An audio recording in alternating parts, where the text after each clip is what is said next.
Somaliland mudane Cabdiraxmaan Maxamed Cabdilaahi kalfadhigii maanta ee mudanayaasha golaha wakiilada waad xidhay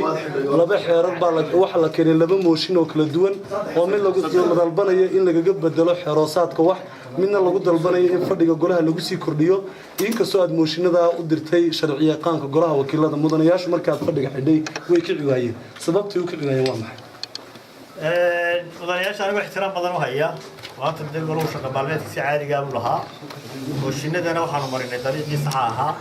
markii mudanayaasha soo seexay waa gudoomiyuhu akhriyo dabeetana loo gudbiyey mooshinada la taliyaha sharciga markaa la taliya sharciga taladiisa la sugayaa procedure caadi baarlamaanku leeyahay baanu maray waana procedureka saxa ah mudanayaashaasi saxaafadda balayadaaba ila xalay qurquraysay waxay ku shirayeen guriga madaxweyne ku-xigeenka xukuumadda madaxweyne ku-xigeenkana shirkaa guddoominayay wasiiro tiradoodu badan yihiinna waa joogeen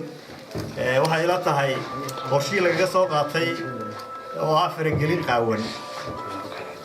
xukuumaddu intaasoo mudane iyo intaasoo wasiir ayaa mooshinada soo keenay waxaanay go-aanka ka soo qaateen marka waxaan u malaynaya talada ay ku fadhiyeen golaha waxay taladii xalana ka soo qaatay waayo gudoomiye Cabdiraxmaan anu laba su'aalood baan ku weydiin lahaa gudoomiyihii golaha wakiilada tahay maanta ummadda waxaad u cadaysay oo aad golaheena ka dhex cadaysay in kal fadhigii 3 fasaxiisii la galay waxa ka muuqday gudoomiye maanta golaha abaabul ballaaran oo xildhibaanadu wixii ay shalay ansixiyeen ayaad moodaysid in haddana caqligooda laga soo bedelay waxaana la sheegayaa in xukuumaddu ay soo aabushay oo dhaqaale la soo siiyey taas waa qodob talabaad waxa ka muuqata gudoomiye xukuumadda madaxweyne shalay si wanaagsan buu hadlay wuxuu golaha wakiiladu way u madax bannaan yihiin hawlahooda waxaad samoodaa inaan wasiiradiisii iyo xubnihii ka hooseeyey iyo isagu aanay wada socon oo marka la eego gelinkii dambe shalay waxa lagu shirayay saas sheegtay madaxweyne arrimahaasi maanay isburinayn madaxweynaha jamhuuriyadda somaliland mudane axmed maxamed silaayo runtii waxaan isleeyahay hadalka intii ugu habboonay buu shalayto in labada gole kala madax bannaan yihiin iyo walba shaqadiisa wato xukuumadda dee wasiiradiisa inay si qaawan ugu jiraan waa arrin cad mooshinada hadda la keenay qaar ka mid ah wasiiraha jeebabka ku sitay oo suuqa kaga soo sixseexayay xildhibaanada taariikhda markii ugu horreysay intii aan baarlamaanka joogay nin wasiiri intuu mooshin qaato ama xafiiskiisa la fadhiisto ama maqaaxi la fadhiisto korba xildhibaan u yeedho dabeedna ka seexda xildhibaanada dee mooshinka xaq ule inay keenaan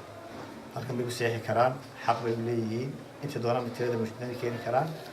marka kolleyba waxaan mar labaad soo jeedinayaa xukuumaddu inay ka waantowdo faragelinta golaha wakiilada shaqa ka dhaxaysa shaqadana ay si wanaagsan qaranka ugu wada qabtaan tay leeyihiinna qabsadaan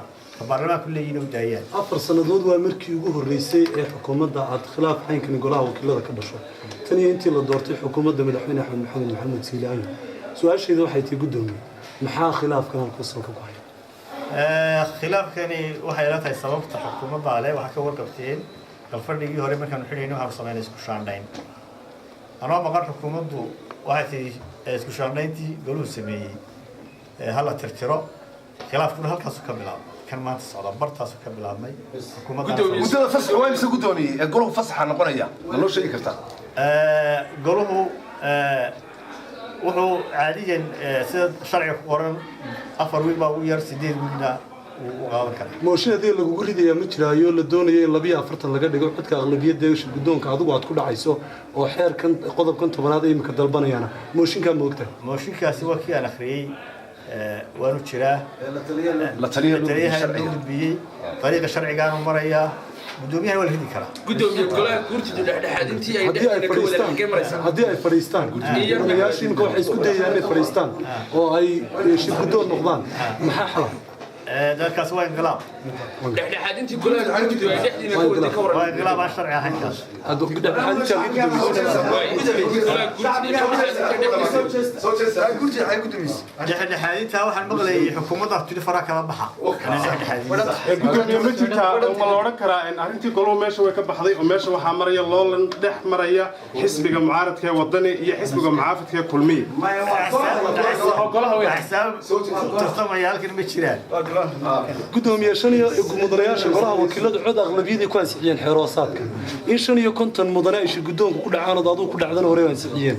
aqlabiyada golahana adiga haystay muddooyinkii ugu dambeeyay oo dhan goluhu iskugu dubaracsanaa dhinaca shirgudoonka waxaan isbedelay intaa leeg ee xildhibaanadii dhinaca kale maanta uga soo wada jeedaan in saddexda mooshin u keeneen maxaa tahay baa la odhan karaa waxay tahay xukuumadda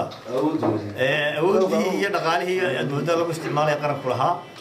waana faragelin waana faragelintaa sheegay